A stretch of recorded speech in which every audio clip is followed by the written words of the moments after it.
আমি আল্লাহ তোমাদের প্রতি দেওয়া নিয়ামতগুলো বেশি করে দিব। সুবহানাল্লাহ। আমার ভাইরা নওজোয়ান ভাইরা বর্দার সীমা ও ভগ্নীরা ভালো করে শুনে রাখবেন। আল্লাহ রাব্বুল আলামিন কালাম পাকের মাধ্যমে জানিয়ে দেন, আমি তোমাদেরকে যে না জানে আমার নিজে খাইলা ভক্ষণ করলাম, কিন্তু আমি আল্লাহর শুকরিয়া আদায় করলাম না।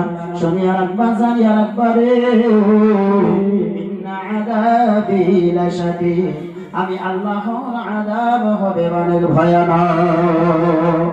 অমরবে বাবাজিরা, ও অঞ্চলবাসীরা, আমি আপনাদের কাছে অনেক দূর থেকে এসেছি রে বাবাজিরা, ও নওজোয়ান ভাইরা, তাই আমি আপনাদের পায়ে হাত রাখিয়া বলবো, এই মাইকের আওয়াজ যত দূর পর্যন্ত যাইতেছে, আপনারা বাড়িতে বেহুদা সময় নষ্ট করতেছেন। 1 ঘন্টা সময়ের জন্য আমি আপনাদেরকে